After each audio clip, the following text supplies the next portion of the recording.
आइए अब हम उन टेक्निक्स को कुछ एग्जांपल्स पे अप्लाई करते हैं और देखते हैं कि लीनियर इक्वेशंस की सॉल्यूशन कैसे निकलती हैं। एग्जांपल तो आपके सामने है और एग्जांपल है x d Y by D x plus y equals x cubed. तो सबसे पहला काम जो हमने करना है वो ये करना है कि आप अगर डेरिवेटिव को देखें d Y by D x, इसके साथ एक्स है लगा हुआ है, इस एक्स से हमने जान छुड़ानी है। तो आसान सा तरीका ये है कि पूरी इक्वेशन को हम एक्स से डिवाइड कर देते हैं। जब हम ऐसा करते हैं तो लेफ्ट हैंड साइड पे हमारे पास d Y by D x हो जाएगा, नीचे वाले स्टेप में वो लिखा हुआ है आप देख सकते हैं, और प्लस 1/x इंटू वाई हो जाएगा, जबकि इक्वेशन के राइट हैंड साइड पे वो एक्स स्क्वायर्ड हो जाएगा। अब नेक्स्ट स्टेप में आप लोगों ने जो स्टैंडर्ड प्रोसीजर वज़ा की गई हैं बिल्कुल उसी के मुताबिक चलें, और जो स्टैंडर्ड इक्वेशन है वो आप लोगों ने लिखनी है। स्टैंडर्ड इक्वेशन है d Y by D x plus P Y equals q. और अब इसको स्टैंडर्ड इक्वेशन को जो आपको गिवन प्रॉब्लम है उसके साथ कंपेयर करके उसमें से आप p और q को आइडेंटिफाई करें। तो जब ऐसा किया गया तो पता चला कि p दरअसल 1/x है, इसलिए कि p हमेशा y के कोएफिशिएंट के तौर पर आता है। और प्रीवियसली मैंने ये तस्करा किया था, और बल्कि प्रीवियस एक दो एग्जांपल में ये था कि p हमारे पास एक कांस्टेंट था, लेकिन इस सूरत में ये हमारे पास x का फंक्शन आ रहा है। ये मैं पहले ही वाज़ेह कर चुका हूँ कि p और q या तो कांस्टेंट हो सकते हैं या फिर x के फंक्शंस हो सकते हैं। इक्वेशन के राइट हैंड साइड पे q है जो कि आइडेंटिफाई हुआ है एज एक्स स्क्वायर्ड। अब नेक्स्ट जो स्टेज है सॉरी अब जो नेक्स्ट स्टेप है उसमें हम लोगों ने इंटीग्रेटिंग फैक्टर को कैलकुलेट करना है, फाइंड करना है। तो इंटीग्रेटिंग फैक्टर का भी हमारे पास एक सिंपल सा फार्मूला है, और वो ये है कि एक्सपोनेंशियल और integral of p d x. तो सबसे पहले हम पी डी एक्स का इंटीग्रल लेते हैं, मालूम करते हैं कि ये क्या है। तो p हमारे पास है 1/x, और dx अपनी जगह पे इसका जब इंटीग्रल लिया तो ये हमें मिला नेचुरल लॉग ऑफ x। तो अब इंटीग्रेटिंग फैक्टर क्या बना? इंटीग्रेटिंग फैक्टर अब बना है, देखें, exponential natural log of x। जी हाँ, जो प्रीवियसली आप लोगों से प्रैक्टिस करवाई थी वो दरअसल यही थी। अब इस सूरत में एल एन यानी नेचुरल लॉग और एक्सपोनेंशियल आपस में कैंसिल हो जाएंगे, और आपके पास इंटीग्रेटिंग फैक्टर हो जाएगा सिर्फ x, जो कि आगे आप लोगों को नज़र आ रहा है कि इंटीग्रेटिंग फैक्टर x है।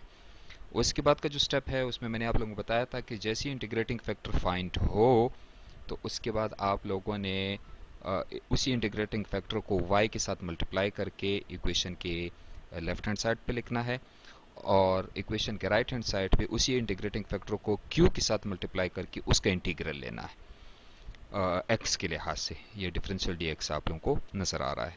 तो बस इसी फार्मूले को फॉलो करें, और लेफ्ट हैंड साइड पे आप सबसे नीचे देखें, फ्रेम में सबसे नीचे गिवन है कि y के साथ इंटीग्रेटिंग फैक्टर x मल्टीप्लाई किया गया है, जो कि बन गया yx which is equal to, और राइट हैंड साइड पे हमारे पास q क्या है भला, x स्क्वायर्ड है, और उसके साथ इंटीग्रेटिंग फैक्टर x मल्टीप्लाई किया गया, और dx अपनी जगह पे मौजूद है। तो राइट हैंड साइड को जब हम सॉल्व करते हैं तो वो एक्स क्यूब का इंटीग्रल बन जाता है, और एक्स क्यूब का जब हम इंटीग्रल लेते हैं तो वो बन जाता है x4/4 प्लस c।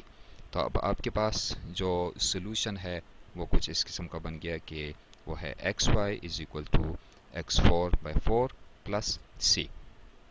यहीं पर ये जो कैलकुलेशन है वो ख़त्म हो जाती हैं।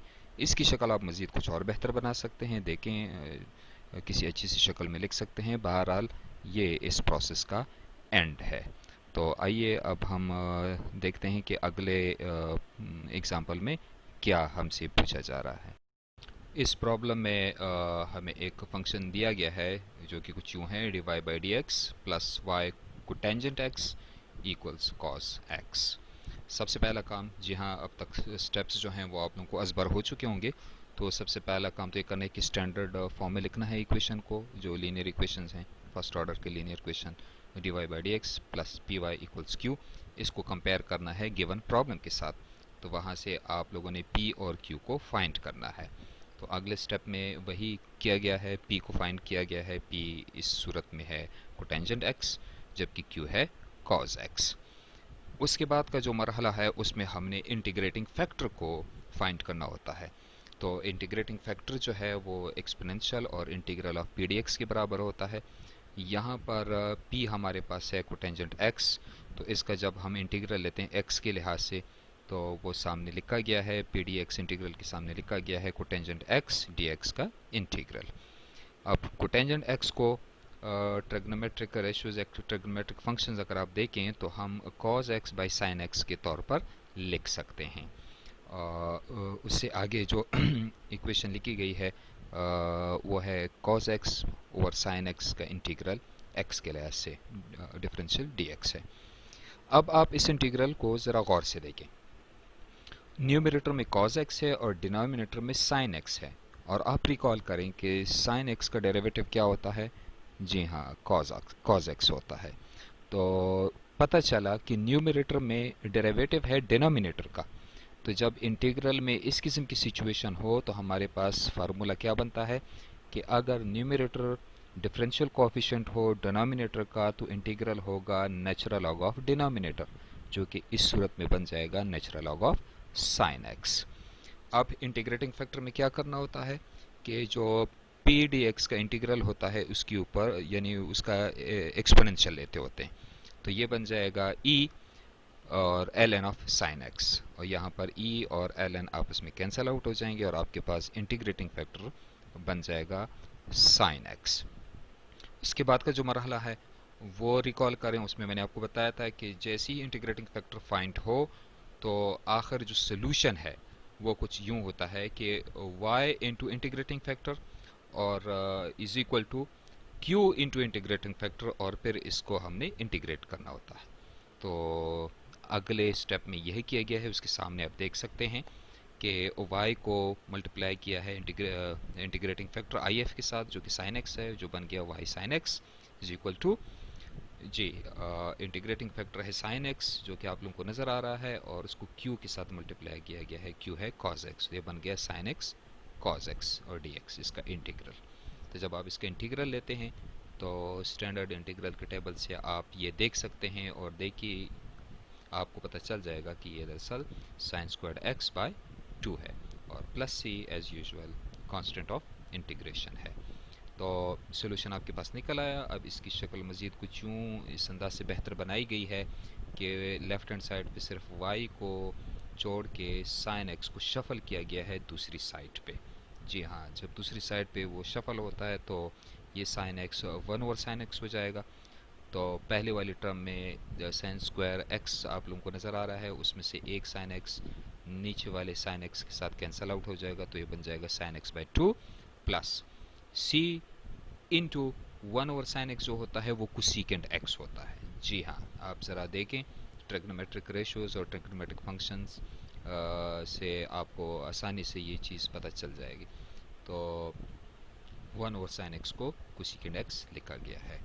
ये आपके इस मतलूबा प्रॉब्लम का सलूशन है। हमने डिफरेंशियल इक्वेशन का सलूशन फाइंड कर लिया है। आइए अब हम अगले एग्जाम्पल की तरफ चलते हैं। एग्जाम्पल 4 है आपके सामने। इसमें हमसे कहा गया है कि solve x plus 1 dy by D x plus y equals x plus 1 whole squared. जी, तो अब सबसे पहले क्या करना है आप लोगों ने, आप सोचें और जितनी भी स्टेप्स हैं वो रिकॉल करें अपने जहन में कि पहले कौन सा स्टेप, फिर कौन सा स्टेप, फिर कौन सा स्टेप, और फिर देखें कि अगले वाले फ्रेम में जो आपने सोचा है वो कितना दुरुस्त है, जो कि स्टेप्स मैंने सॉल्व किए हैं उसके साथ आप इसको चेक कर सकते हैं। जी हाँ, अब सबसे पहले तो आप लोगों ने इक्वेशन को थ्रू आउट x प्लस 1 से डिवाइड करना है। तो जब आप x प्लस 1 से इक्वेशन को राइट और लेफ्ट हैंड साइड पे डिवाइड करते हैं तो आपके पास इक्वेशन की जो फाइनल शेप है वो कुछ यूँ आती है कि dy by D x plus 1 over x plus 1 into Y equals x plus 1। अब नेक्स्ट स्टेप में आप लोगों ने इसको कंपेयर करना है स्टैंडर्ड इक्वेशन के साथ जो कि है dy by D x plus P Y equals Q. यहीं से आप लोगों को आसानी के साथ पता चल जाएगा कि गिवन इक्वेशन में p कौन सा है और q कौन सा है। तो p इस सूरत में है 1/x+1 और q है x+1। अब इसके बाद का स्टेप आपको पता है, जी हाँ, इंटीग्रेटिंग इंटीग्रेटिंग फैक्टर आप लोगों ने डिटरमाइन करना है। तो चलें जी, अब हम देखते हैं कि इंटीग्रेटिंग फैक्टर कैसे मालूम किया गया है। चूँकि इस प्रॉब्लम में हमारे पास p 1/x+1 है, लिहाजा p dx हमारे पास हो जाएगा 1/x+1 का इंटीग्रल। जब आप ये इंटीग्रल कैलकुलेट करते हैं तो ये हमारे पास आता है नेचुरल लॉग ऑफ x+1। वही कैलकुलस का फार्मूला है कि जब न्यूमरेटर में डिनोमिनेटर का डेरिवेटिव हो तो आंसर होता है नेचुरल लॉग ऑफ डिनोमिनेटर। अब अगले मरहले में हमने इंटीग्रेटिंग फैक्टर को मालूम करना है, और इंटीग्रेटिंग फैक्टर जिस तरह कि आपको पता है कि exponential of the integral of p d x. तो integral of p d x आपके पास आया है नेचुरल लॉग ऑफ x+1, और इसके ऊपर जब हम एक्सपोनेंशियल लेते हैं तो ये बन जाएगा एक्सपोनेंशियल ln ऑफ x+1। अब यहाँ पर एक्सपोनेंशियल और नेचुरल लॉग ऑफ आपस में कैंसिल हो जाएंगे और हमारे पास इंटीग्रेटिंग फैक्टर आखिरकार आ जाएगा x+1। तो अब बाकी का सोल्यूशन बिल्कुल सिंपल है, हमने सिर्फ सिंपल सोल्यूशन लिखना है। सोल्यूशन क्या है कि y को मल्टीप्लाई करना है इंटीग्रेटिंग फैक्टर से लेफ्ट हैंड साइड पे, और राइट हैंड साइड पे q के साथ इंटीग्रेटिंग फैक्टर को मल्टीप्लाई करके उसका इंटीग्रल लेना है। जी हाँ, अब आप देखें कि आपके पास इंटीग्रेटिंग फैक्टर क्या है और आपके पास q क्या है। तो आप खुद से ये ज़रा जल्दी जल्दी सॉल्व करें और फिर आप अगले फ्रेम पे जाकर आंसर चेक करें कि इसका आंसर क्या आता है। चूँकि इंटीग्रेटिंग फैक्टर हमारे पास x+1 है, लिहाजा फार्मूले में ये एक्सप्रेशन पुट करते हैं तो लेफ्ट हैंड साइड पे हमारे पास है y इंटू इंटीग्रेटिंग फैक्टर यानी y इंटू x+1, और is equal to right hand side पे इंटीग्रल साइन के अंदर क्या है q इंटू इंटीग्रेटिंग फैक्टर। तो इसमें से एक x+1 दरअसल q है और दूसरा x+1 इंटीग्रेटिंग फैक्टर if है। तो अब हम राइट हैंड साइड पे देखते हैं कि इससे बन जाएगा x+1 whole squared integral sign के अंदर ही, और फिर जब हम इसको इंटीग्रेट करते हैं तो इसका आंसर आता है x+1³ और इंटीग्रेशन कांस्टेंट c। तो आखिर में सबसे जो नीचे स्टेप है उसमें ये किया गया है कि y को लेफ्ट हैंड साइड पे रख जोड़ के x+1 को राइट हैंड साइड पे शफल किया गया है। तो उसके नतीजे में ये जो सामने आप लोगों को इक्वेशन नज़र आ रही है ये हमें हासिल हुई है। लिहाजा y is equal to x+1² 3 + c/x+1। उम्मीद है अब तक के इस डिस्कशन से और इन प्रॉब्लम से ये प्रोसेस अच्छी तरह से आप लोगों को समझ आ गया होगा और अभी आप इसके साथ बिल्कुल इजी फील कर रहे होंगे। तो चलें, अगर आप इजी फील कर रहे हैं तो सॉल्व करते हैं एक और एग्जांपल 5। इस एग्जांपल में हमसे पूछा गया है कि सॉल्व करना है x/dx minus 5y equals x⁻7। तो वही स्टैंडर्ड प्रोसीजर्स आप अप्लाई करें कि सबसे पहले क्या करना है और फिर क्या करना है, p को कैसे फाइंड करना है, q को कैसे आइडेंटिफाई करना है, इंटीग्रेटिंग फैक्टर। तो मेरी सलाह यह है कि पहले आप खुद से करें और फिर अगले फ्रेम पे जाएं। यहाँ पर वीडियो को पॉज करके पहले खुद से कोशिश करें, और जब आप ये कर चुके हैं तो फिर देखें कि आपका आंसर किस हद तक दुरुस्त है। ऊपर बॉक्स में आप लोगों को p और q नज़र आ रहे हैं, और ये p और q हमने कैसे फाइंड किए, चूँकि ओरिजिनल इक्वेशन है x/dx minus 5y equals x⁻7। तो सबसे पहले ये किया गया है कि थ्रू आउट यानी इक्वेशन को थ्रू आउट x से डिवाइड किया गया है, राइट हैंड साइड और लेफ्ट हैंड साइड को। ऐसा करने से लेफ्ट हैंड साइड पे हमारे पास हो जाएगा dy/dx, जबकि 5 divided by x into Y हो जाएगा माइनस 5/x इंटू वाई, और राइट हैंड साइड पे x⁻6 हो जाएगा। अब इसको नेक्स्ट स्टेप में स्टैंडर्ड इक्वेशन के साथ कंपेयर करके यहीं से फिर p और q को फाइंड आउट किया गया है। तो p इस शक्ल में हमारे पास क्या होगा, सही कह रहे हैं आप, माइनस 5/x, और q हमारे पास हो जाएगा x⁻6। तो अब इससे अगले वाले मरहले में क्या करना है, जी हाँ, हमने आई एफ फाइंड करना है, यानी इंटीग्रेटिंग फैक्टर। तो देखते हैं अगले फ्रेम में कि इंटीग्रेटिंग फैक्टर फाइंड किया गया है कैसे और सोल्यूशन कैसे निकाला गया है। इंटीग्रेटिंग फैक्टर का आपके पास एक्सप्रेशन है, फार्मूला है, ऊपर बॉक्स में तो कैलकुलेशन हुई पड़ी है, नीचे उसकी डिटेल्ड वर्किंग है। तो इंटीग्रेटिंग फैक्टर यानी आई एफ जो है वो अब होगा exponential of integral of p d x. P d x को हमने फाइंड किया हुआ है कि वो क्या है, वो है -5/x। तो इसका इंटीग्रल लेने से इसका आंसर आता है -5 नेचुरल लॉग ऑफ x। तो अब आपने ये -5 नेचुरल लॉग ऑफ x, ये हो गया पी डी एक्स इंटीग्रल। अब इस पी डी एक्स इंटीग्रल को के ऊपर आप लोगों ने एक्सपोनेंशियल अप्लाई करना है, तो ये हो जाएगा exponential -5 natural log of x। और इस सूरत में सबसे पहले आप लोगों ने जो प्रॉपर्टी है नेचुरल लॉगरिथम की एक्सपोनेंट्स वाली, वो अप्लाई करनी है। ये -5 x के पावर के तौर पर ऊपर आ जाएगा, तो ये हो जाएगा x पावर -5, और ये बाकी की जो एक्सप्रेशन है वो एक्सपोनेंशियल और नेचुरल लॉग। तो एक्सपोनेंशियल और नेचुरल लॉग एक दूसरे को कैंसिल आउट करेंगे और आपके पास आई एफ यानी इंटीग्रेटिंग फैक्टर रह जाता है x पावर -5, जिसको 1/x5 लिखा गया है। तो अगले मरहले में क्या है, सोल्यूशन का भी मैंने आप लोगों को फार्मूला बताया हुआ है। सोल्यूशन का फार्मूला ये है कि y इंटू इंटीग्रेटिंग फैक्टर और राइट हैंड साइड पे integral q into integrating factor. तो एग्जैक्टली इस स्टेप में वही किया गया है, y into 1/x5 equals integral x6 जो कि जी हाँ ये q है, इंटू 1/x5 जो कि आई एफ है।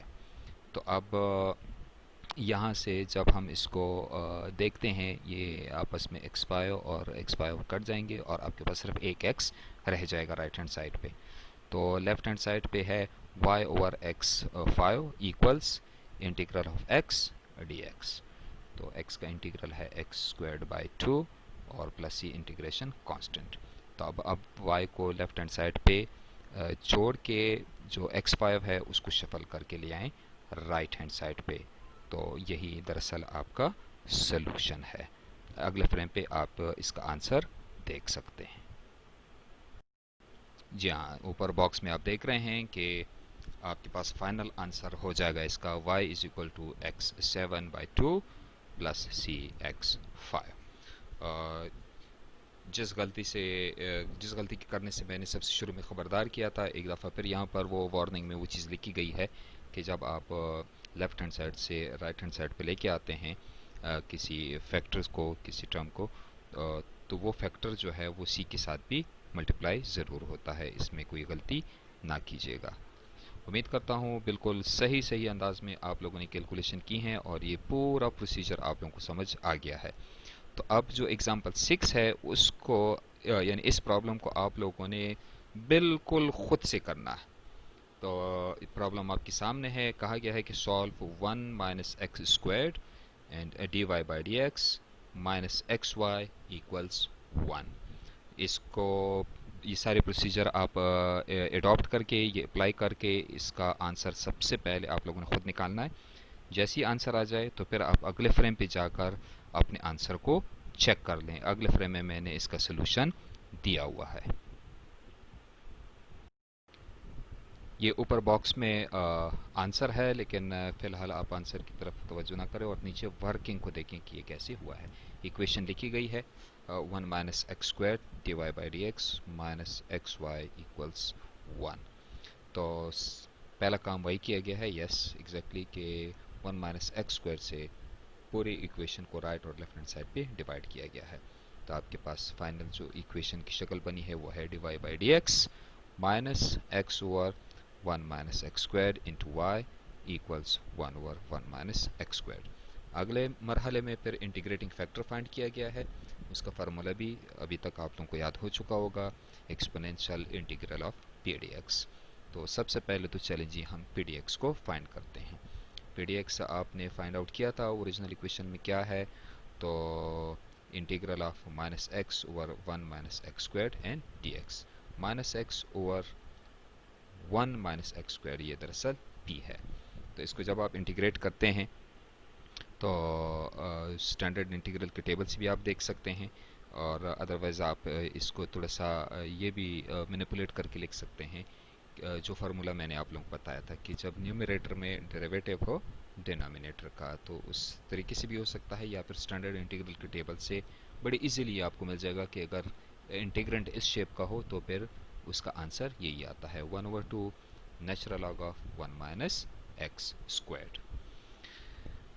अब अगले मरहले में हमने इंटीग्रेटिंग फैक्टर को मालूम करना है। तो इंटीग्रेटिंग फैक्टर के लिए जो पी डी एक्स आप लोगों ने मालूम किया है, पी डी एक्स का इंटीग्रल, इसके ऊपर आप एक्सपोनेंशियल लेते होते हैं। तो एक्सपोनेंशियल जब अप्लाई किया तो वो बन गया exponential 1/2 natural log of 1 minus x squared. तो यहाँ पर एक्सपोनेंशियल की प्रॉपर्टी, नेचुरल लॉगरिथम्स की प्रॉपर्टी आपने अप्लाई करनी है। ये 1/2 1 माइनस एक्स स्क्वायर्ड के पावर के तौर पर आ जाएगा।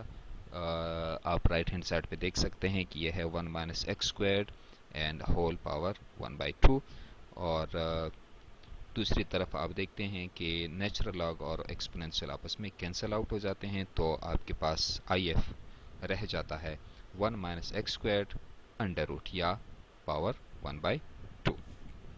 अब आखिरी मरहले में हमें ये करना होता है कि y के साथ इंटीग्रेटिंग फैक्टर को मल्टीप्लाई करते हैं, जबकि दूसरी साइड पे q के साथ इंटीग्रेटिंग फैक्टर मल्टीप्लाई करके फिर उसका इंटीग्रल लेते हैं। एग्जैक्टली यही काम किया गया है।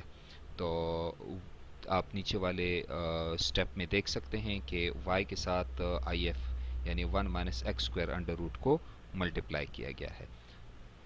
राइट हैंड साइड पे q लिखा गया है, और q है 1/1 माइनस एक्स स्क्वायर्ड, और इसके साथ इंटीग्रेटिंग फैक्टर यानी 1 minus x squared under root ये मल्टीप्लाई किया गया है, जबकि डिफरेंशियल है dx, यानी x के लिहाज से ये इंटीग्रेट होगा।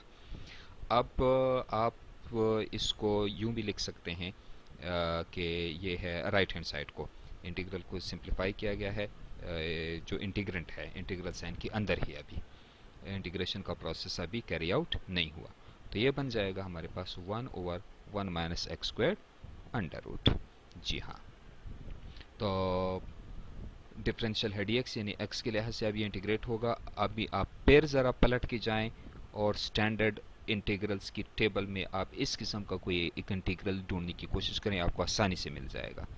आप वहाँ पर देख पाएंगे कि जब इंटीग्रेंट इस किस्म का हो यानी 1/1 minus x squared under root, तो इसका आंसर हमेशा साइन इनवर्स x होता है।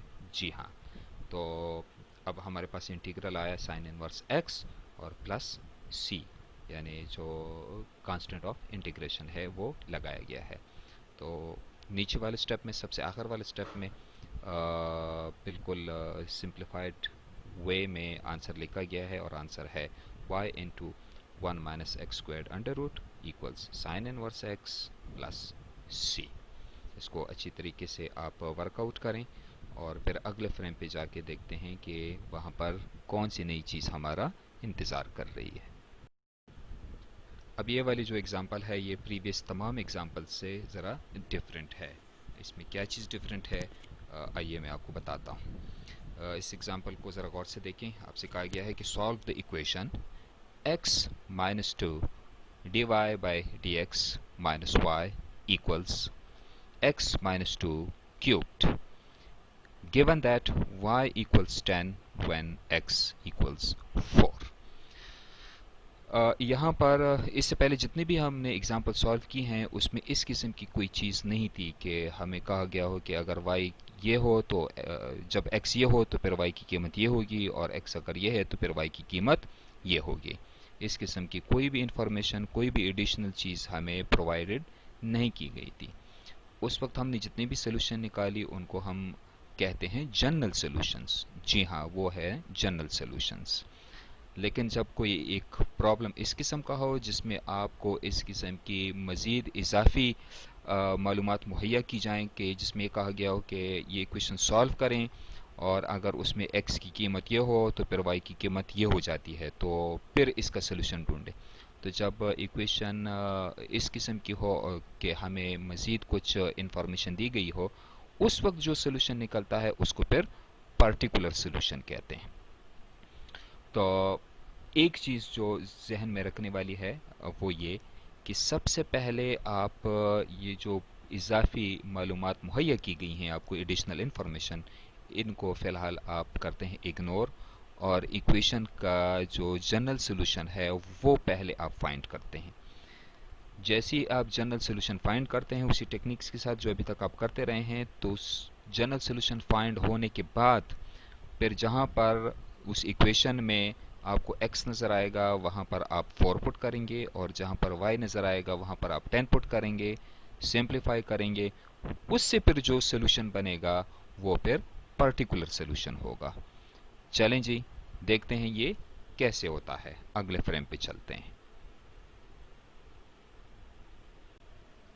यहाँ पर इस फ्रेम में आप देख लें कि ये वर्किंग कैसी हुई पड़ी है। ऊपर बॉक्स में जो फाइनल सोल्यूशन है वो लिखा गया है, लेकिन आप नीचे वर्किंग पे ज़रा तवज्जो दें। ओरिजिनल इक्वेशन थी, जो प्रॉब्लम था वो थी x minus two D Y by D X minus Y equals X minus two cubed. तो एज़ यूजुअल वही किया गया है कि इक्वेशन को राइट और लेफ्ट हैंड साइड पे x माइनस टू से डिवाइड किया गया है। तो आपके पास नीचे वाले स्टेप में वही इक्वेशन लिखी गई है कि D Y by D X minus one over X minus two into Y equals X minus two square.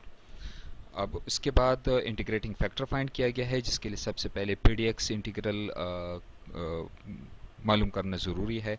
तो पी डी एक्स का इंटीग्रल जब मालूम किया गया तो वो आपके पास आ रहा है minus natural log of x minus to. उसके बाद आई एफ डिटरमाइन किया गया है, जो कि फार्मूले के मुताबिक बनता है exponential of minus natural log of x minus to. तो यहाँ पर फिर वो प्रॉपर्टी यूज़ हुई है, माइनस वन उठा के एक्स माइनस टू के ऊपर पावर के तौर पर लिखा गया है, और ये एक्सप्रेशन बन जाएगा राइट हैंड साइड पे एक्सपोनेंशियल और natural log of x minus to का इनवर्स। तो नेचुरल लॉग और एक्सपोनेंशियल आपस में कैंसिल आउट हो गए हैं, और आपके पास आई एफ बचा है X minus to power minus one, या इसको हम यूँ भी लिख सकते हैं one over X minus to. अगले मरहले में फार्मूला अप्लाई किया गया है, जो कि मैंने आप लोगों को बताया था कि सोल्यूशन क्या होगा। जनरल सोल्यूशन होगा y इंटू इंटीग्रेटिंग फैक्टर, आप लेफ्ट हैंड साइड पे देख सकते हैं कि y multiplied by one over X minus two लिखा गया है, is equal to q into integrating factor. तो इंटीग्रेटिंग फैक्टर आपके पास है one over X minus two, और q आपके पास है X minus two whole squared. तो इसको जब आप इंटीग्रल साइन के अंदर मल्टीप्लाई करते हैं और फिर आप इसके ऊपर इसको सिंप्लीफाई करते हैं, तो बन जाता है X minus two D x, और इंटीग्रल नीचे वाले स्टेप में वही किया गया है। उससे नीचे वाले स्टेप में फिर ये इंटीग्रल कैरी आउट किया गया है, यानी इंटीग्रल कैलकुलेट किया गया है, जो कि होगा x minus two squared by two और plus c constant of integration. तो आखिरी स्टेप में ये किया गया है कि y को लेफ्ट हैंड साइड पे रोक के जो उसके साथ one over X minus to है उसको शफल करके राइट हैंड साइड पे लेके आए हैं।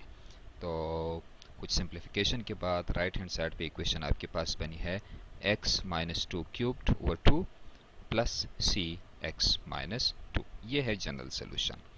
अब जब आप जनरल सोल्यूशन फाइंड कर लेते हैं, तो अब बारी आती है कि जो इजाफी मालूमात आपको दी गई थी वो आप इसमें जनरल सोल्यूशन में पुट करें। ये ऐसा करने से जो कांस्टेंट ऑफ इंटीग्रेशन है उसका पता चल जाता है कि उसकी दरअसल नेचर क्या है, वो किस किस्म का है, उसकी न्यूमेरिक वैल्यू क्या है। तो जैसे ही आप किसी जनरल सोल्यूशन में कांस्टेंट ऑफ इंटीग्रेशन की न्यूमेरिकल वैल्यू कैलकुलेट करते हैं, और उसके नतीजे में जो आंसर आता है, जो सोल्यूशन आता है, वही दरअसल फिर पर्टिकुलर सोल्यूशन कहलाता है। तो नीचे वही इजाफी मालूमात हैं, क्या हैं कि जब x 4 होगा तो y की कीमत 10 होगी। यही काम किया गया है कि अब जनरल सोल्यूशन में जहाँ जहाँ x है वहाँ वहाँ आप 4 पुट करें, और जहाँ y है वहाँ पर आप 10 पुट करें। यही काम किया गया है। 10 is equal to 8 by two, यानी सिंप्लीफिकेशन के बाद, और प्लस c इंटू टू। मज़ीद जब इसको सॉल्व किया गया तो यहाँ से पता चला कि c की कीमत आखिर में आपके पास आ रही है 3। जी हाँ, c इज़ इक्वल टू 3। अब सी की यही वैल्यू आप जो ऊपर जनरल सोल्यूशन है उसमें आप पुट करें। जब आप पुट करते हैं तो फिर ये जनरल सोल्यूशन पर्टिकुलर सोल्यूशन बन जाता है। जी हाँ, जो ऊपर बॉक्स में लिखा गया है वही दरअसल पर्टिकुलर सोल्यूशन है, और वो क्या है कि 2y equals x minus 2 cubed plus 6x minus 2। तो अब आप लोगों ने